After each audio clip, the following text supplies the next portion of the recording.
I've seen several videos like this, and I'm always thinking,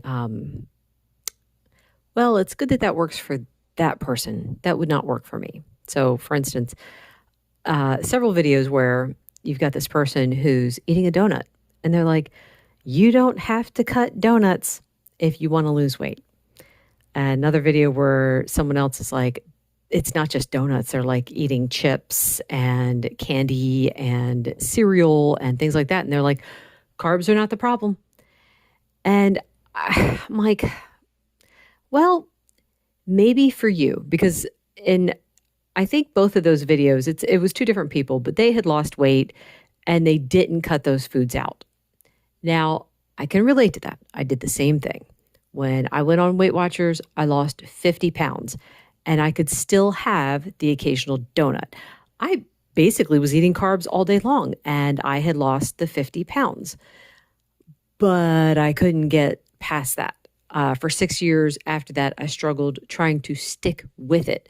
Now, when they say the carbs aren't the problem, it's really that you have to get self control. It's like, okay, but for me, carbs, eating carbs made it difficult to have self control because eating carbs caused me to crave more carbs. So I think it's funny, like looking back, it's like, no, I cut those things and now I have self control. So getting those things out of my diet helped me have the self control. I'm I don't know how other people do it. And I mean, granted, in those videos it was guys doing it. And I'm not saying that guys have an easier time to lose weight, but well, they do. Guys do have an easier time losing weight. They also have an easier time building muscle because that's how they're made. That's how their bodies work. For women, it's a lot harder because hormonally we're built to hang on to certain stores of fat, for our reproductive system. And that's fine. That's how it is.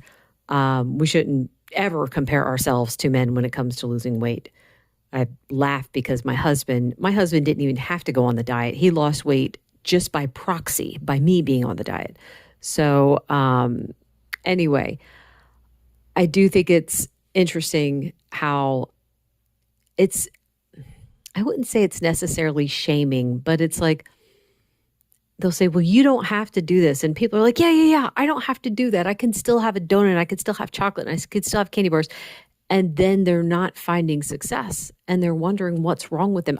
I was in that position. I was that person who said, why can't I have those things and still lose the weight? Why can't I have those things and maintain a weight loss? Because it wasn't like 6 years of maintaining weight loss. It was 6 years of battling, trying to keep it off because I would gain 7 pounds and then I'd lose 4.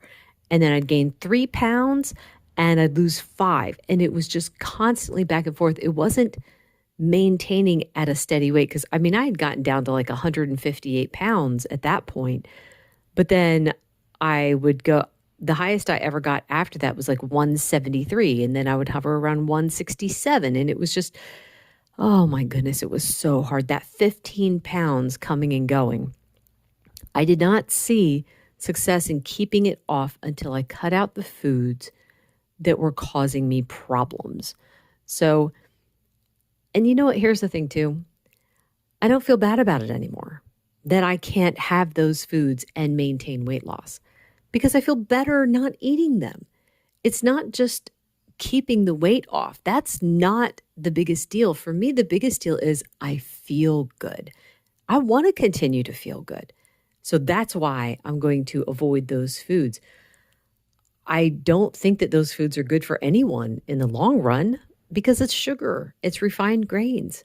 Those are not good for the system. Maybe people can have them and not have any problems, whatever. I'm just going to keep my eyes on my path where I know I feel good not eating those foods. Anyway, that is all for today. Thank you so much for listening. Bye.